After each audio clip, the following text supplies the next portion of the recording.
With the imminent release of the Soviet book for Battlefronts World War III game, I thought that it was a good time to return to painting some 15mm scaled tanks. I'm Pete the Wargamer, and in this tutorial I'll be showing you how I painted this Soviet T-80 tank using some of the Vallejo range of paints to do so.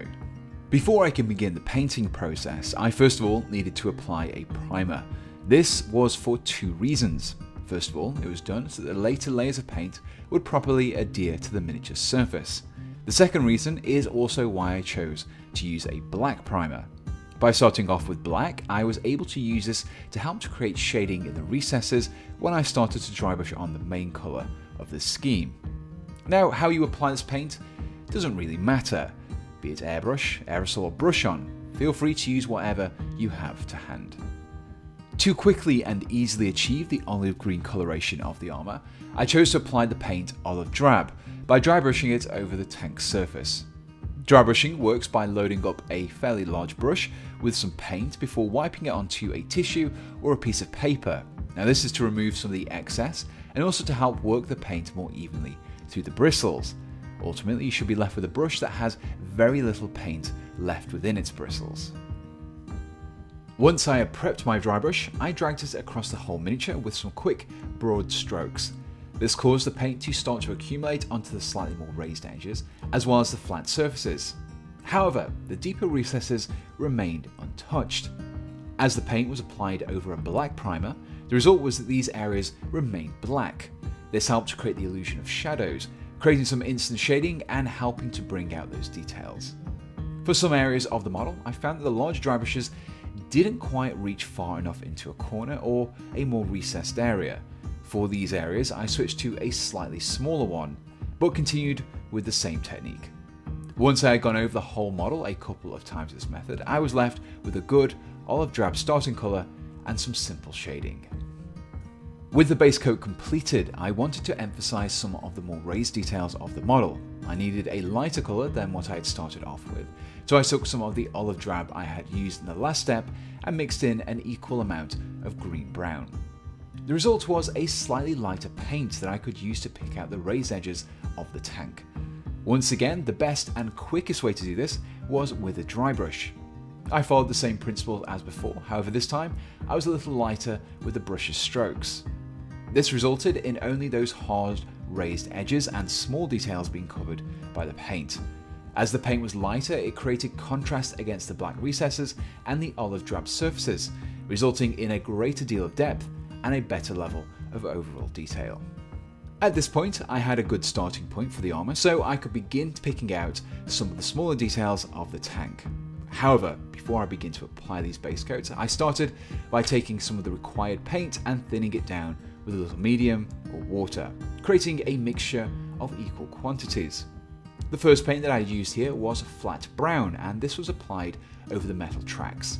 This will create the appearance of dirted, rusted metal, and by thinning out the paint, I had made it much easier to apply. Additionally, if I felt that some areas after the first layer had not properly covered, I could go back and apply additional coats as I needed. I followed the flat brown with some black grey and used it to pick out some more of the tank's details.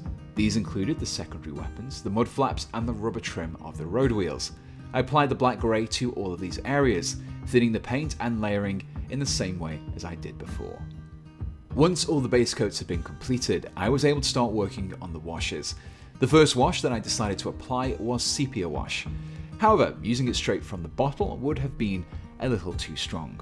So I first needed to water it down a little, much like I did with my base coats. Like before, I mixed water into the wash until I was left with a consistency similar to what you can see here. With the wash thinned, I could start to apply it in a localized and targeted way, rather than an all-over application. Using a fairly small brush, I directly applied some of the Sepia Wash into some of the details on the hull. If you're looking to boost the visibility of details, washes are a great choice. As they are applied, they will naturally flow into the recessed areas to darken them down, thus creating the appearance of shadows and boosting those shadows that we already achieved with the dry brushes. Once these washes had dried, all those smaller details stood out even more than they did after the dry brushing, and the tank had also been given a slightly dirty appearance too.